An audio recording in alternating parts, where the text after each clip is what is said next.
slow up, no I don't take shit. I got no love for the fakeness. If you wanna play tough and wanna hate this, I'll always show up. Good morning, everybody. Happy True Crime Tuesday.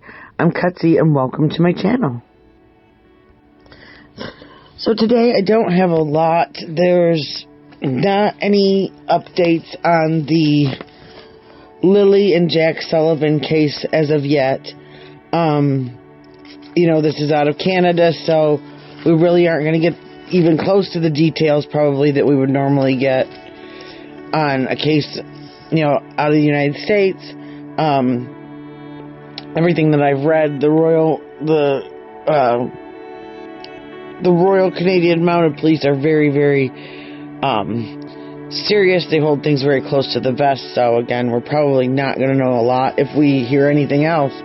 But I did want to clear up a couple things that I got wrong, read wrong, heard wrong, whatnot, because the last thing in the world that I want to do is put out any false information that helps no one, as we've seen in this last year with the last case that everybody really jumped on.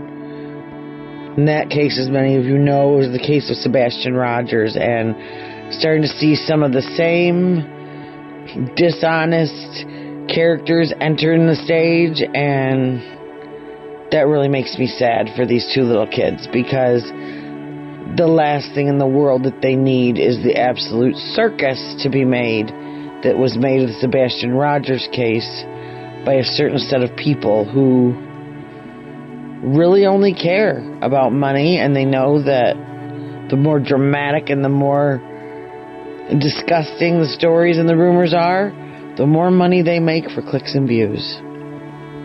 The best is when those very same ones come out and talk to people about being truthful and honest, and how they're the ones we need to follow, and they're the ones creating the absolute shit show, if you ask my opinion. But anyway, on to important information. One of the things that I had read and that I've now found since is not true is that Lilly and Jack's biological dad is not in prison. It was stated earlier that he was, and that's why he was not involved. But now we have found out that that is not true. I don't know why he's not involved. So that's something that maybe that'll come out. Maybe it never will. I don't know. But as of everything that we know, Lilly and Jack were living with their mother on a property that was owned by the family of Daniel Martel, which is the mom's boyfriend. People are calling him stepdad because that's the role that he lived in the house. It's been rumored that he was one of the people that really took more care of the children. Whether that's true, we don't know. Now, I did hear a story about, since all of this has happened,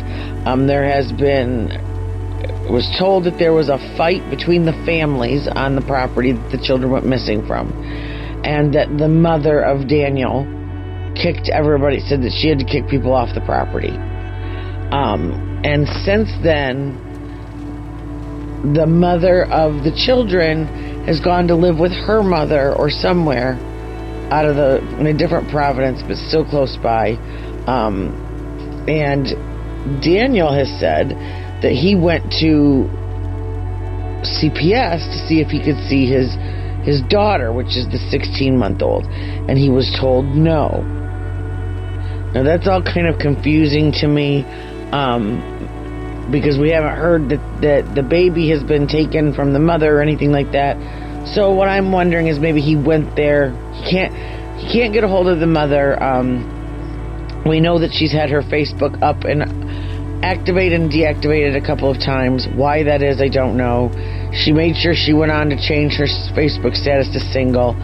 That bothers me, that's what you're thinking about when your children are missing. But to each his own.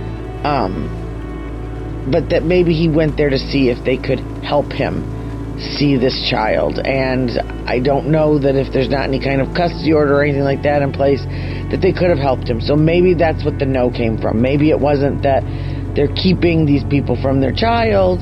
It was that they could not help him see her because she wasn't part of a case or anything like that. Now, let me first say, I'm not blaming anyone because I don't know. I know the things that I know are from previous cases that we've seen where the children have gone missing and no one can find them. And I'm trying not to let those outcomes cloud my view on this. I'm really trying to be open, but there's just something odd. There's something odd about the way that the mother has reacted the day that it happened, when she was talking, or the day after, I guess it would have been, that she was talking to the press. It's odd the way the father is acting. And there's just something that's really bugging me. And part of me wonders if maybe they didn't do anything to them, but maybe they have just been extremely neglectful. And these little kids were taking care of themselves a lot more than they ever should have been. And maybe deep in their hearts they knew they should have been more attentive to these older children, but they weren't. And now something bad has happened, and they do feel guilty. I mean, I'd feel guilty if my children went missing because I didn't get up. And statements are all over the place with them. They really are. Well, he's been pretty consistent. But as far as what she said in her one interview, and I remember it's one interview, was a little bit different as far as if they knew the kids were outside playing, when they had heard them. You know, we have this 8 a.m. that was on dispatch call that was the last time that they were heard or seen. And then we have the 10 a.m. call where stepdad says, you know, it only been about 20 minutes. As soon as we realized that they were gone, I jumped in the car and I went driving to go see the back roads, the culverts, all these things, yada, yada, yada. And again, we've got people now taking the timeline, trying to figure out how long that would have took, how long, you know, I don't know. We don't know. Were they outside playing, and this is a logging road. There's people that come from all over to drive those trucks, to drive those logs out of the mountains down the hill. You can watch it on X-Men, that show that used to be on Discovery.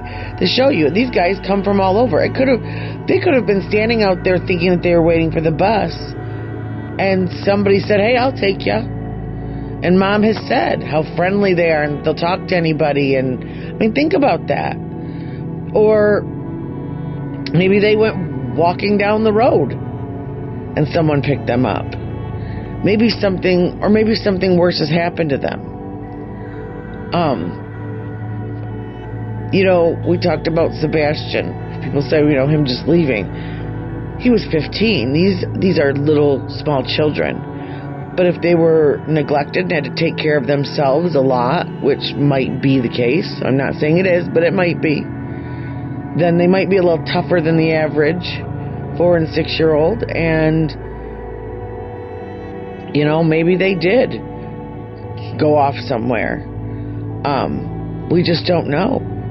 And the fact that if they were in the woods, you would think, even though it's thick, even though it's, you know, impassable in some areas, again, this is where these little kids grew up.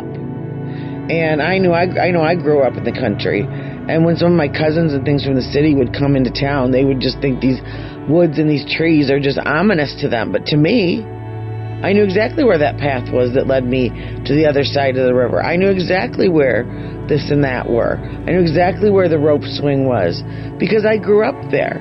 And so it wasn't treacherous to me.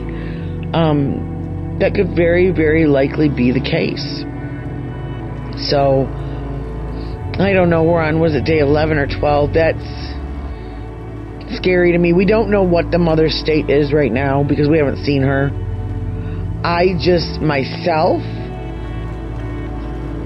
I believe that I would have been a little bit more upset. Like at 4 and 6, I look at my kids. My youngest is 4. And I just think how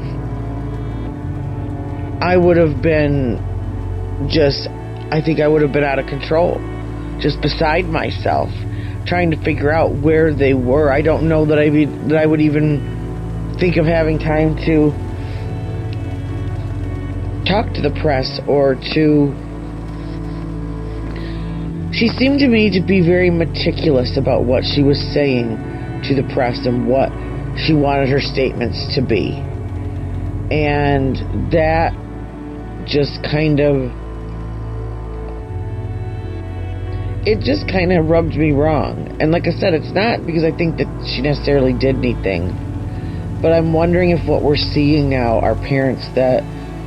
we have no proof if there was there's rumors that there was a party at their house the night before, but we've also heard statements that there were people coming and going from the house all of the time. So maybe it wasn't a party, maybe that was just a normal thing, that there were all of these people at the house. And, we all know someone that's done something that we can't believe that they've done. And so if you already have a group of people that are kind of known to party, known to be into some kind of lascivious things, and then you partner that together with some missing kids, it makes you wonder. We don't always know who we're hanging out with. We don't always know who we're having into our homes. Even when we try the most to try and make sure that the people that are around our children are safe. You can't always guarantee that. And when you bring in multiple people coming through that house all the time, you just don't know. We've got a lot of assumptions right now. The outside of that house seems pretty crummy. And the police described their kitchen as a well-worn kitchen. But that doesn't mean dirty. It doesn't mean nasty. Our house can be ugly on the outside and be a work in progress on the inside. They were building a deck. They were doing things to improve this home. And is this a case of just huge neglect and little kids that were maybe used to getting up and getting ready for themselves, and that's why the backpack was taken. That's why they had their boots on. Maybe they were trying to wake mom and dad up. Maybe that's what was going on that morning, and they weren't waking up. So Lilly got herself up and got dressed and got little brother up, and maybe they went out to meet the bus, not being great at being able to tell time. 8 o'clock sounds about a time that elementary schoolers might get picked up. And they've interviewed the bus driver, and that was very sweet. But I wonder, what number were they on that route that got picked up? Were they first? Were they last? Were they in the middle? Do anyone would have noticed if they were walking down the road or if they were there? Did they realize they missed the bus? And like I said, someone pull up in a truck or something and they say, hey, we missed the bus. Or someone saw them walking, thought it was dangerous, and this wasn't a safe person, and convinced them to get in the car to take them to school, and that was the last we ever saw of them. I don't know. I don't know what happened, and none of us know what happened. Hopefully we'll get some updates soon. Hopefully they will find these children safe and sound somewhere, and this will be a good lesson in watching your children and getting up and locking the doors and being just that much more steadfast in keeping our kids safe and well taken care of. And I remember when my son was little, people telling me things about my son being, myself being a helicopter mom. And call me whatever you want, but he never got out of this house without me knowing about it. And he never ran off in a store, and he never ran off in a parking lot. That's all for now, and as soon as I get an update, I will let you all know. So until later, have a great day. Cutsy out. I got no love for the fakeness. If you wanna play tough and wanna hate this, I'll always show up. I don't have never slow up, no I don't take shit. I got no love for the fakeness. If you wanna play tough and wanna hate this, I'll always show up and make a statement. I don't ever slow up, no I don't take shit. I got no